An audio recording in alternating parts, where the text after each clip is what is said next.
Welcome back to Hill Top Cottage, or if you're new here, welcome for the first time. My name is Courtney. This is my very new YouTube channel. I'm still learning how to make videos and how to share what I enjoy. But on this channel, I'll be sharing a lot of my simple living content, books, lots of books, New England, and of course like do-it-yourself crafts and recipes, just things that I love. So I felt that the best way to make videos is to make videos of things that I really enjoy and things that I enjoy watching myself. And this is Hill Top Cottage behind me. There is also a big storm coming. But this is the cottage that I'm renting. We've only been here a couple months, so I have a lot of home projects I've been working on, and it's just been really lovely. So welcome to the cottage. I can't wait to take you on an adventure today. It absolutely downpoured this morning, and it's supposed to downpour again later today. Lots of thunderstorms, and it's actually been so much more of a September weather than what we've been having. It's been in the 90s. It's been hot, so I've been swimming and enjoying the last of summer. It's, you know, the end of summer feeling in Connecticut in September. And I thought I would share real quick what I'm reading, which is Enola Holmes. So this is the first in the series. So focus. There are 6 books altogether, and as you might know, it was made into a Netflix movie. The Netflix movie and the book are actually pretty different. They start similar and then they go in a completely different path, which I was surprised by. But I loved the movie and I absolutely loved the book. So I recommend this series. It is written for children, but you know, children's books are just cozy and cute, and this one's just so well written that I think anyone of any age could really enjoy this book. So it's a bit of mystery. Sherlock Holmes, as you know, is a famous detective created by Sir Arthur Conan Doyle, and this is a fictional recreation, I guess, based on that fictional story, where it's his little sister solving the mysteries instead, which I quite like. So I wanted to share that, and then I'm going to share with you in this video Washington Depot. Washington Depot is this cute little town in Connecticut. It's full of Connecticut charm. It was the town that inspired the Gilmore Girls series, so I'm going to show you all about it. There's everything from a cute little hardware store, a bookshop, different little, like the pantry is a good place to eat. There's also Marty's Cafe, which is where Luke's diner is based off of. And so it's just absolutely adorable. One of my favorite little towns. I work there when I'm not working from home remotely. And so I want to give you a little tour. And then I'm also going to show you some crafting projects I have going on. I made some beautiful frames, and we're going to make some cyanotype jewelry together. So cyanotype is a beautiful photography process, and I can't wait to share it with you. The first stop on my lunch break wanderings was Stewart's Floral Shop, right next to the post office, and look how beautiful it is in here.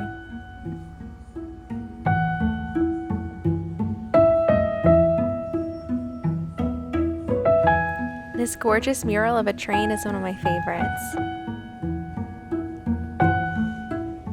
You will find the sweetest floral themed gifts, flower presses, which I brought one of these home, and of course plants. They also do wedding flowers and have a great collection of books. The town hall is quite impressive for such a small town. The Hen's Nest Gallery is one of a few in town, and it has the sweetest park and open doors, on nice days anyway. You could stop by and look at some art on your lunch break or as you're walking through town.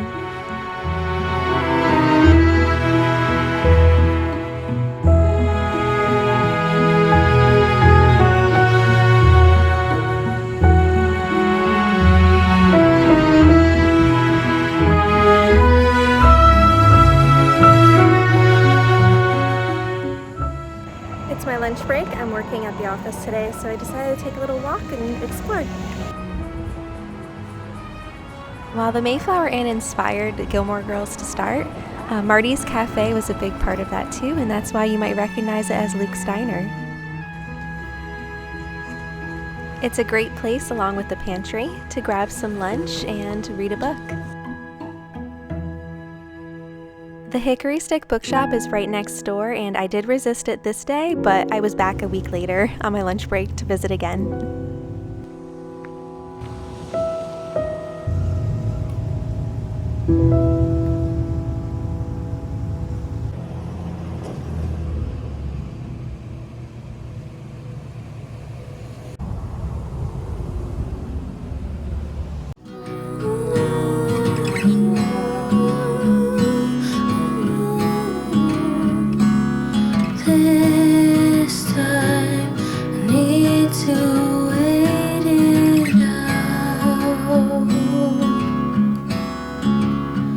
Hold on tight, there's a storm standing in the eye.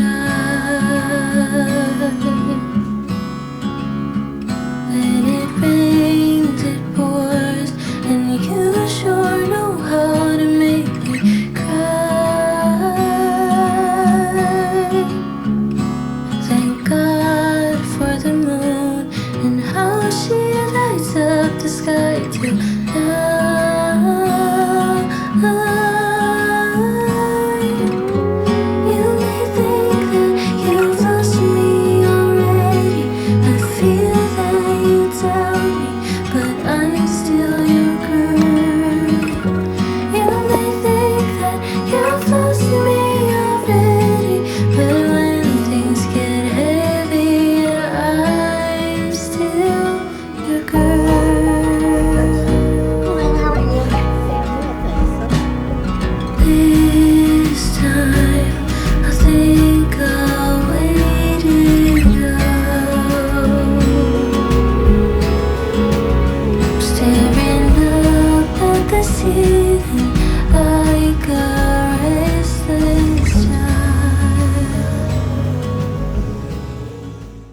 Meanwhile, the downstairs bathroom at the cottage desperately needed a makeover. You could see the rust between the tiles at the ceiling. There was marks everywhere, and it was very dingy. Lots of spiders. Time to freshen it up.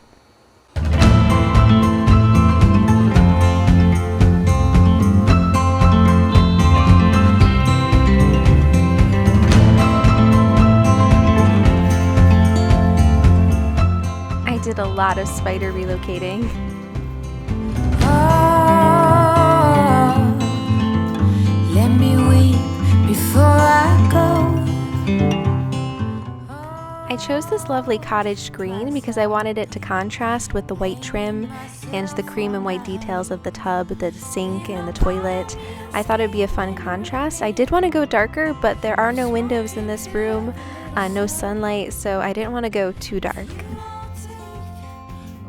We rent this house, we don't own it, so I also wanted it to be kind of renter friendly for whoever lives here next. I know nothing about plumbing, so the toilet stayed, and it was a pain in the butt to paint around, but it's actually kind of a neat toilet, being a corner toilet like this. Everyone's always so surprised. But it does make this small space seem a lot larger because it's not taking up a whole wall, it's just in between. But there we go, there's the start of it. I was going to paint the door green, and I changed my mind and painted it white. I would have loved to keep it wood, but it was all dinged up, scratched, and a lot of paint marks on it from whoever painted the bathroom before. In 100 years or so, where you let go, I will mourn, but you won't tell.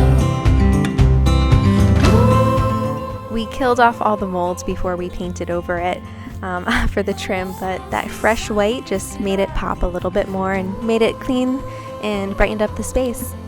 No need to hold hands. Painting the door and the bars on the ceiling really brightened up this room and made it look so much cleaner and fresher, and I really love how the green came out. It took a couple coats, but here's the reveal. Just as happy, I promise you won't tell. My goal was to make this room into a cozy oasis instead of a room that I was afraid to go to the bathroom in, but now I enjoy taking a bath in here. I do want to do a couple other things like add more frames and even a frame to the mirror. There will eventually be a gallery wall here, and I was going for a New England cottage look. I close my eyes and shine.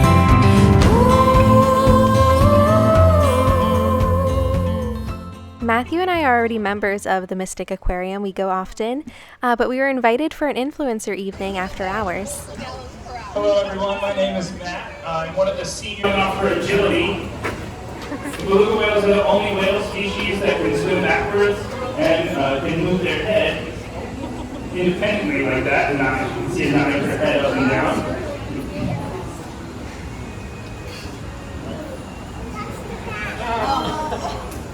And the no pattern right there too. There we go. And you saw it from out right there, she just showed you all those teeth that they have. Beluga whales swallow their food whole, but they use those teeth to catch their prey.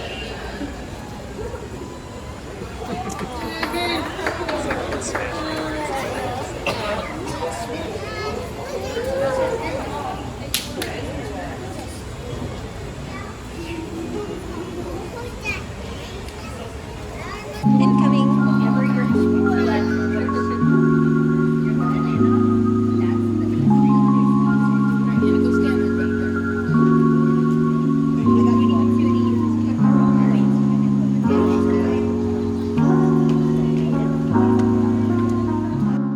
We learned a lot more about the aquarium, the animals that live there, and of course their mission to help save aquatic life.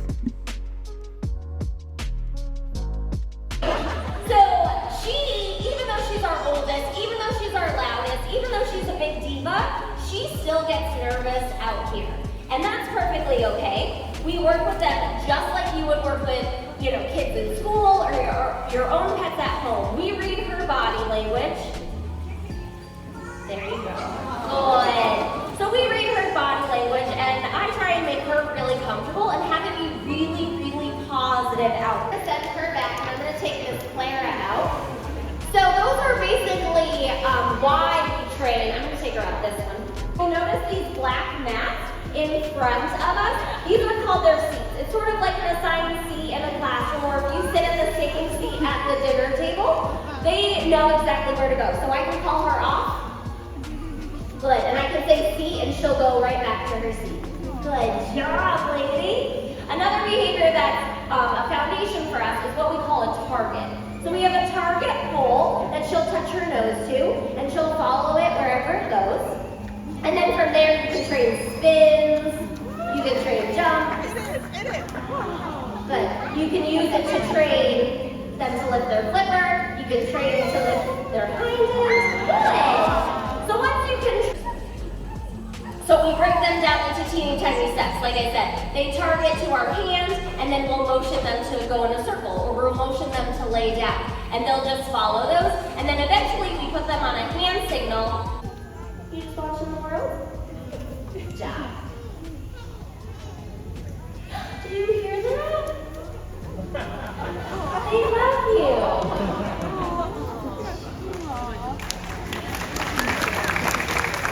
We'll see if we can get it back. To help train people and show people about these amazing animals, because they are West Coast animals, and if you don't go to the West Coast, you would never see these really cute faces, right? Show me how cute you are. So it's our job to be able to share with people how these animals can be saved and protected, and it's people like you that can also do that too.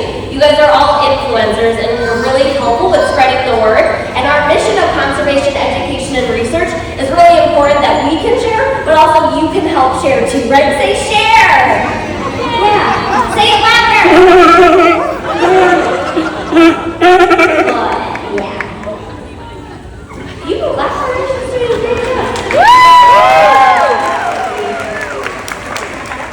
Here. And then social media put this face on there, and now people are digging the sea lions, right?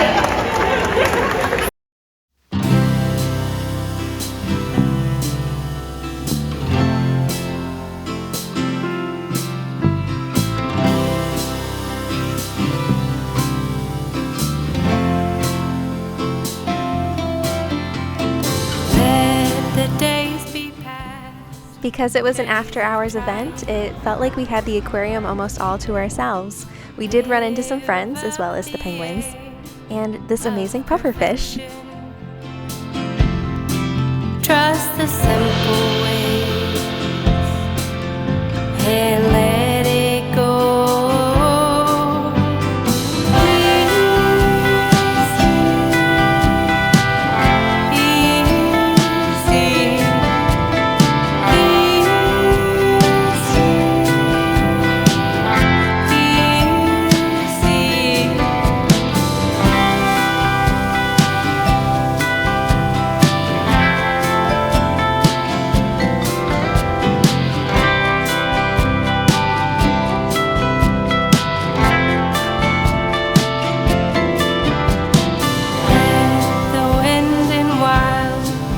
Around you. This whale is named Juno. She is 43 years old and she loves looking at all the people that come to visit her, although I'm sure she's not used to having visitors after hours. And let it go.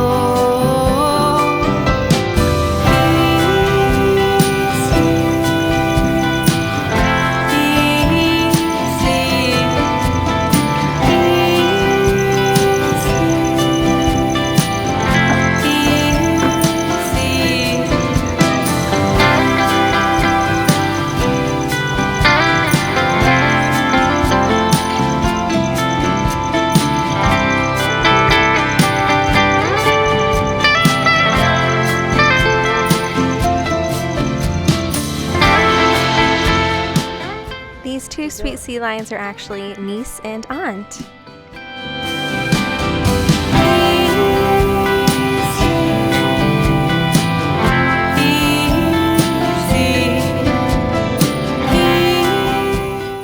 I found these frames at Goodwill and I'm going to use them for oil paintings. This one was only $3. I have to remove this. And I got this one also for $3. But they're getting a little makeover today with some Rust-Oleum gold paint, and I'm gonna make them look like old gold frames. Alright, so it was just easier to tape off the glass than it would be to take all of this off. For now anyway. So I just taped it off and I'm about to spray paint it.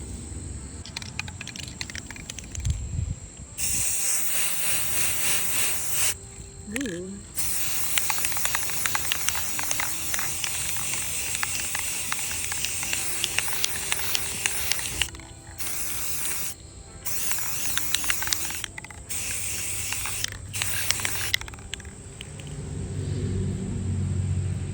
I like that a lot.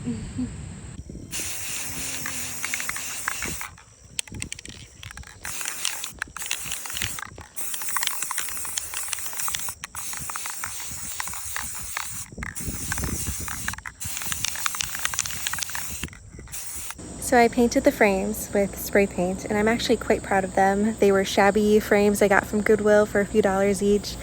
And I guess the only takeaway I would have is that the spray paint is actually very glossy. If I wanted a more antique look, I would probably want to paint a gold paint on it instead so it will like soak into the wood a bit more instead of gloss on top. But I could antique these frames by taking some like darker bronze paint and like sponge painting in the crevices a little bit. But yeah, I'm very happy with how these came out and I can't wait to put some paintings in the frames. I also found this frame at Goodwill for $3, so I'm gonna frame this sun print I made this summer.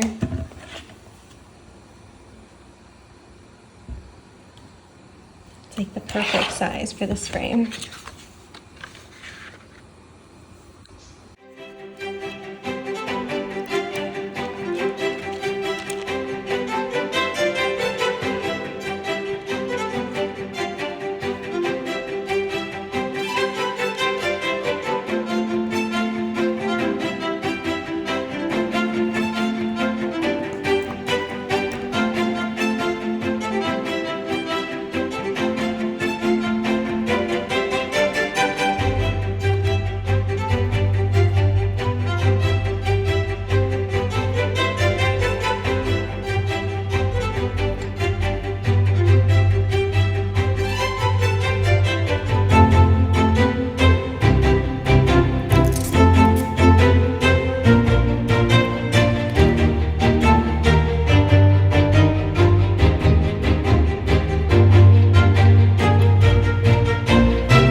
As a kid, I used to live out by a lake with lightning bugs collecting sticks and secret handshakes. I grew up on Lake Zor in Southbury, Connecticut. In the 60s, my grandparents bought a cottage on the lake, and it was a family cottage. My mom ended up buying a little house across the street, and that's where I grew up. And so it doesn't feel like summer if I'm not by the water. I just love being at the lake and swimming, and I feel like I didn't do enough of it this year, so I was glad that we had a couple extra weeks of hot summer days. Waste your time on mine. Do you ever think about the time when we were young? Everything we dreamt of being, we had so much fun. I don't wanna lose your love. I've been wishing on the stars above. If I go back in time far enough, I know that I would find you. Those lazy days where we would sit out on the pier. The sky was wide open and everything was crystal clear. Anything that you would tell me, I just couldn't wait to hear. And we'd soak up the sun, smiling ear to ear. 'Cause it felt so right. Today was a very hot day, so I am making the most of these last summer days while they're still here. I'm swimming at Mount Tom Pond. It's pretty close to home. It's a nice state park with a free beach, and right now I have it all to myself.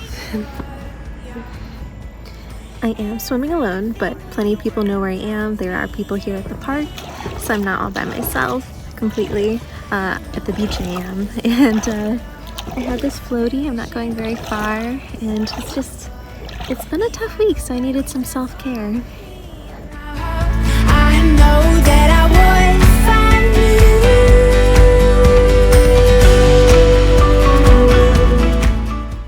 you. When I am feeling down, things that make me feel better are swimming, time in nature, kayaking, lots of blue space and green space, of course, meditation. If I'm really stressed out, I take L-theanine, which is a amino acid that is found in green tea. So it's perfectly safe and natural. It's really calming. I hit bottom. I need to float back out.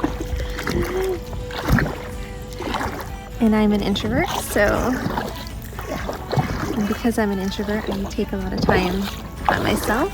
I like to read, browse bookshops, take myself on solo dates.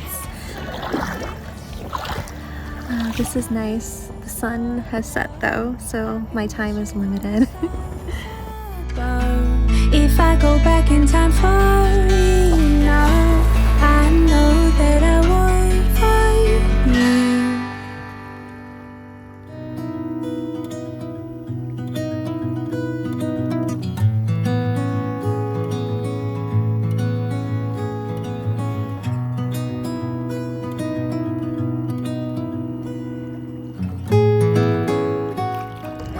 Time to wrap it up and go home.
this might sound really crazy, but I always feel my absolute most beautiful after I've been outside in nature, and it's just so restorative, and I just feel like I glow when I'm outside and when I've relaxed and just been in nature and my mind has not been on everything else in life.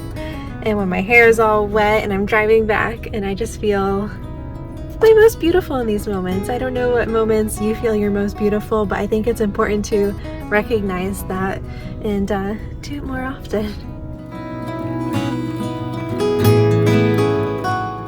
You can buy pre-made cyanotype or sunprint paper online, but I like to do the traditional process because I'm a photo girl. I grew up and was pretty much raised, I feel, in a dark room. So you're going to need your part A and part B solution for cyanotypes. You're going to fill it with water, close it on up, and once you have it closed up, you're going to shake them.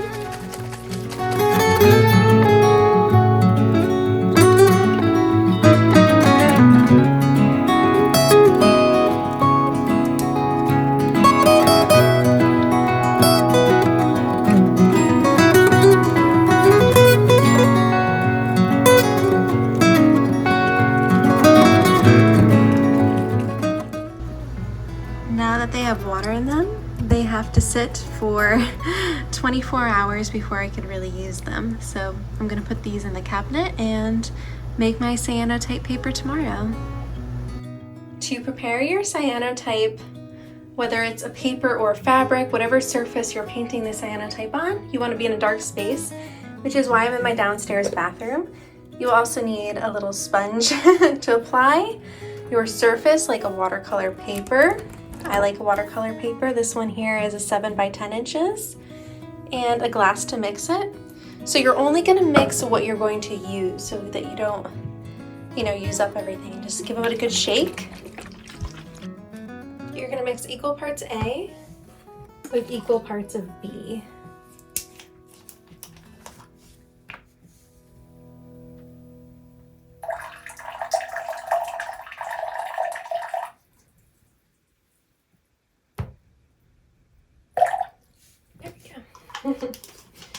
That's why I use the measuring cup. Give it a nice good mix.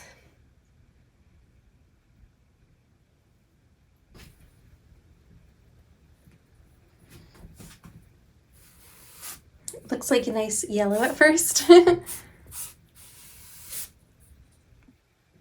Evenly coat your paper, and then you're going to let it dry, and you don't want the light to be on it too much. So you're going to want to turn the lights off and keep it in a very dark room, which is why I chose this space. There are no windows in here. There's no window light. I'm going to turn off the light and close the door. And then when these are dry, I'm going to put them in a black paper bag, or sorry, plastic bag. And I'm going to use them pretty quickly so that they stay safe. And I'll show you how I do that, but we're going to have to let these dry overnight first. Okay, you're going to let these fully dry in the dark. So I'm going to turn off the light and close the door, and then I will work with these when they're dry. It is my lunch break, and it is a beautiful sunny day outside, so let's make some sun prints. Before we get our cyanotypes out, also known as sun prints, I prefer to call them cyanotypes because I'm a photographer and that's what I was raised in. But you will need transparent objects, or translucent anyway, like pressed flowers or even film negatives that you could put on your image. You could also use opaque images and opaque shapes like these wings here from one of my fairy statues, which looks really cool. But most items you want a little bit of light to go through unless it has a great shape. So let's pull out some of the flowers and the negatives, and then I'll take out my cyanotypes.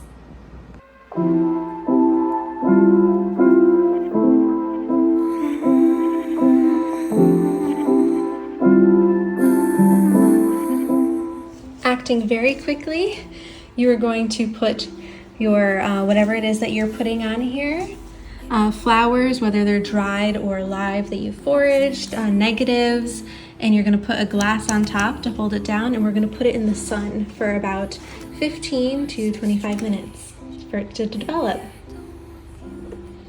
Now you could use a glass, like a plexiglass that you could buy on Amazon, or you could just take out a glass from a picture frame you have at home. Just make sure it's clean, it doesn't have any marks, and let's go put this in the sun.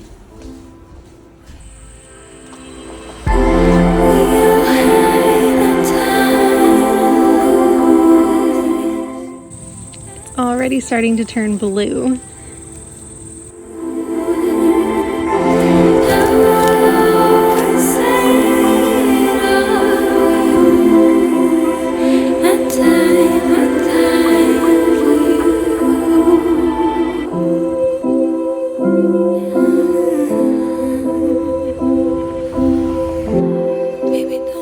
This one is made from foraged objects, these tomatoes and tomato leaves from my garden.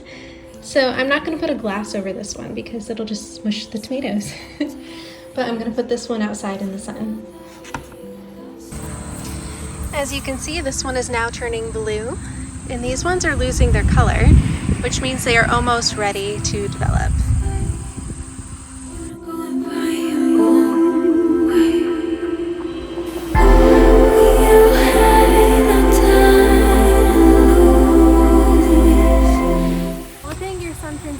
All you need is a basin of water. You can use hydrogen peroxide to make it develop faster, but water works just fine. Put this in the shade. Let's grab our first print. You'll see that the items look blue where they were, oops, in shadow. And here's how you develop them. Go nice and even. You're gonna rock it a little bit, and as you see, it's slowly gonna turn blue, and everything else is gonna start, that's blue, is gonna start turning white.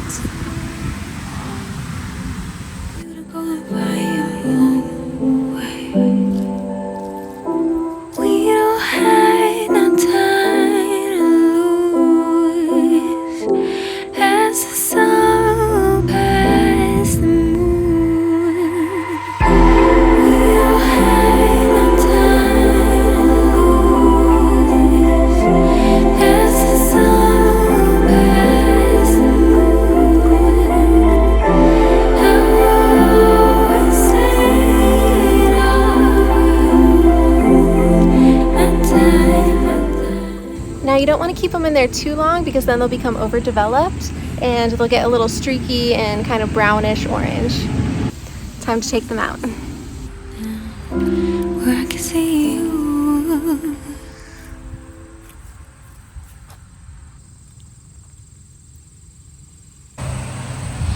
And here we have the photographic negatives. We'll see how those come out. To make your cyanotype jewelry, you need your cyanotype prints, some little jewelry backings in the little glass covers, and some diamond glaze. You could use another glue, but the diamond glaze is one of my favorites for this project. And of course, some sort of ribbon or string that you could loop your jewelry through. Let me show you how. You're gonna take your little jewelry top and kind of move it around your cyanotype to see what your design will look like, so you could pick out what to cut out. I think some of these would be actually really cool. This fern here would make a beautiful necklace. And your cyanotypes are going to look very different than mine. You could have some really cool plant prints.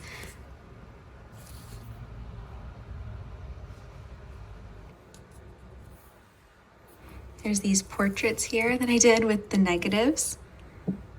See, that's cute. That'd be really adorable for my cousin. That's a picture of him and his fiance, and there's a photo of my dad.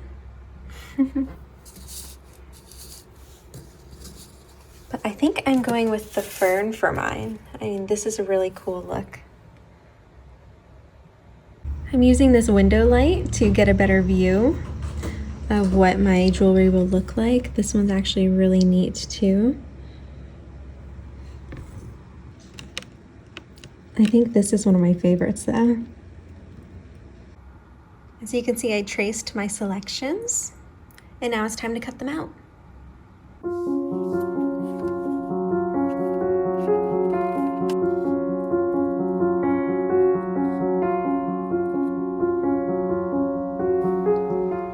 These are the backs. I like the trees. You can find these at Michael's Crafts or at a craft store near you, or even online.